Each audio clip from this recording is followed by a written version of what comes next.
आज श्री राम की कृपा से रंजन गोगोई कोरोना पॉजिटिव हो गए।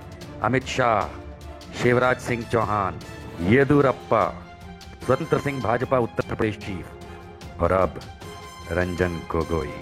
मिस्टर रंजन गोगोई, राम सिद्ध करने वालों को राम भी नहीं बख्शता।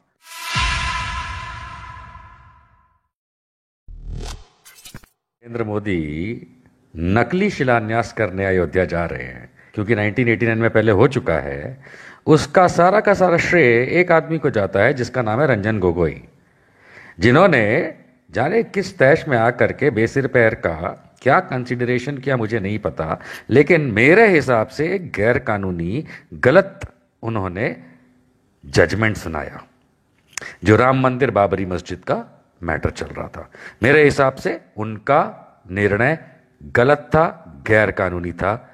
अब मैं ये नहीं जानता कि वो दबाव में था या उनके कानून में इतना ज़्यादा वो जान गए थे कि उन्होंने बाबरी मस्जिद की जगह राम मंदिर को बनाने का एक हवाई किला बांध दिया। अब उनकी बदौलत श्री नरेंद्र मोदी सपना पूरा करते हुए खुद का कि कल जाके नकली शिलान्यास करेंगे, लेकिन उसी श्री राम ने आज 4 अगस्त 2020 को रंजन नाम हमारे वेद पुराण में नहीं था, नहीं था। जब मीर बाकी ने वहां बाबरी मस्जिद बनाई थी तब तक किसी भी एपिक में, किसी भी काव्य में राम जी का नाम तक नहीं था। खैर, इसके लिए मेरी पोस्ट पढ़िएगा। लेकिन आज श्री राम की कृपा से रंजन गोगोई कोरोना पॉजिटिव हो गए। अमित शाह, शिवराज सिंह चौहान, येदुरप्पा, स्वतंत्र सिंह भाजपा उत्तर प्रदेश चीफ और अब रंजन गोगोई।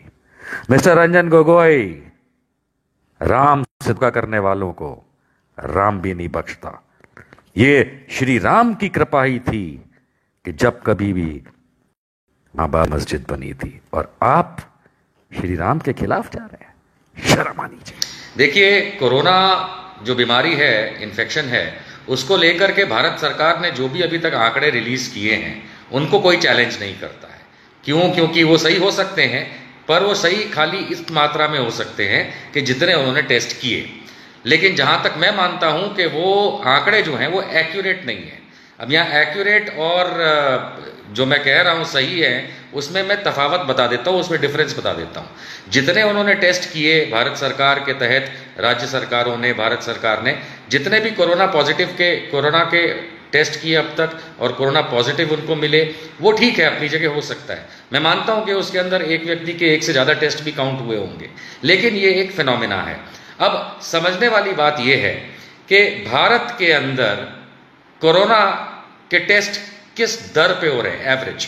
तो इंडिया में 14,627 लोगों के टेस्ट हर मिलियन पे हो रहे हैं, यानी हर 10 लाख पे हो रहे हैं। ये भारत सरकार के आंकड़े हैं। उनके आंकड़े कहते हैं भारत सरकार के कि हर 10 लाख लोगों पे हम भारत में 14,627 लोगों पे टेस्ट कर रहे हैं। और उसके बाद हमारे पास कोरोना पॉजिटिव की भारत में संख्या जो निकल के आई वो है 18,30,000। उसी दरमियान अगर हम अमेरिका का, यूएसए का अगर टेस्टिंग एवरेज देखते हैं तो वो है 1,80,000 लोगों का टेस्ट हर 10 लाख लोगों पे, अर्थात 1.8 लाख टेस्ट पर मिलियन। ये यूएसए का है। तो अब सोचने वाली बात है कि अगर इंडिया में भी 1.8 लाख पर मिलियन, यानी 1,80,000 टेस्ट पर 10 लाख लोगों पे अगर किया जाए, तो एकेडमिक मैथमेटिक्स क्या कहती है? ये भारत सरकार के आंकड़े नहीं है, लेकिन भारत सरकार के आंकड़ों पे हम एक कैलकुलेशन बिठा रहे हैं, क्योंकि भारत सरकार की टेस्टिंग एवरेज कुछ भी नहीं है। 14,627 पर मिलियन का कोई मतलब नहीं होता है जब दुनिया में अमेरिका जैसा देश 1,80,000 लोगों का टेस्ट हर 10 लाख लोगों पे कर रहा है। एक बहुत सीधा सा कैलकुलेशन है दोस्तों कि अगर देश में, भारत में 14,627, कैलकुलेशन के लिए 14,000 लोगों का अगर टेस्ट पर 1 मिलियन हो रहा है, और अमेरिका में 1.8 लाख लोगों का टेस्ट पर 1 मिलियन हो रहा है, यानी अमेरिका हमसे 10 गुना ज्यादा टेस्ट कर रहा है, 10 गुना ज्यादा से भी ज्यादा। हम इसको 10 गुना ही मान लेते हैं कि 10 गुना 10 times America is testing more than India. अगर एक सिंपल मैथमेटिक्स से चला जाए तो अगर टेस्टिंग एवरेज को हम 10 टाइम्स बढ़ा चुके होते तो कोरोना पॉजिटिव क्या 10 टाइम्स ज्यादा होते, यानी 18,30,000 की जगह क्या 1,83,00,000 1,83,00,000 होते।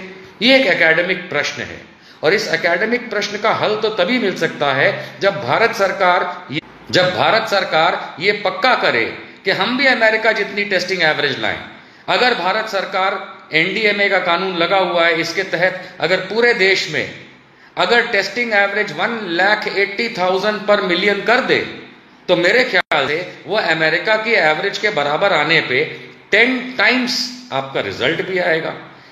तो सिंपल मैथमेटिक्स के हिसाब से आज जबकि कोरोना इस देश में कम से कम 7 या 8 महीने से घूम रहा है, 19 मार्च 2020 मोदी जी टीवी पे प्रकट हुए तब से नहीं आया कोरोना, तब से टेस्टिंग एवरेज नहीं है, डे 1 वहां पे नहीं है, डे 1 तो कहीं दिसंबर में चला जाता है।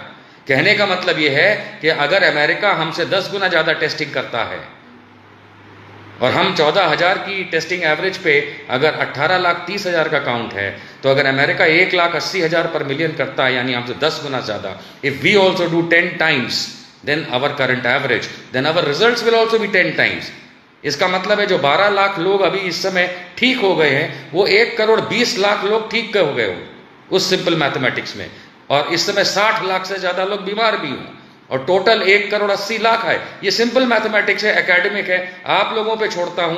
भारत सरकार की पोल खोलना मेरा काम है। आप लोग इस बात पे सोचिए कि क्यों भारत सरकार उस दर पे उस एवरेज पे टेस्टिंग नहीं कर रही है, क्योंकि हो सकता है कि इसी टेस्टिंग एवरेज पे 2 करोड़ पेशेंट आज की तारीख में इस देश में काउंट हो चुके हो। माफ कीजिएगा Modi ji, you are such a big failure. देश को अंधेरे में रखते हैं, पर एक काम जरूर करने की कोशिश कर रहे हैं कि आपकी पूरी की पूरी टीम कोरोना ग्रस्त है। अमित शाह से लेके येदियुरप्पा से लेके शिवराज से लेके स्वतंत्र सिंह भाजपा चीफ से लेकर के वहां के अयोध्या के पुजारियों से लेके, लेकिन आपने जाकर के राजनीतिक राम मंदिर बनाना है। आपको इस देश की टेस्टिंग की नहीं पड़ी है। मेरे ख्याल से अगर ये सिंपल मैथमेटिक्स किसी साइंटिस्ट को दी जाए तो वो भी बोलेगा कि आज की तारीख में भारत में 2 करोड़ से ज्यादा कोरोना मरीज हो चुके हैं, लेकिन भारत सरकार टेस्टिंग ही नहीं करती। जब टेस्ट नहीं होगा तो आपको नंबर नहीं मिलेगा।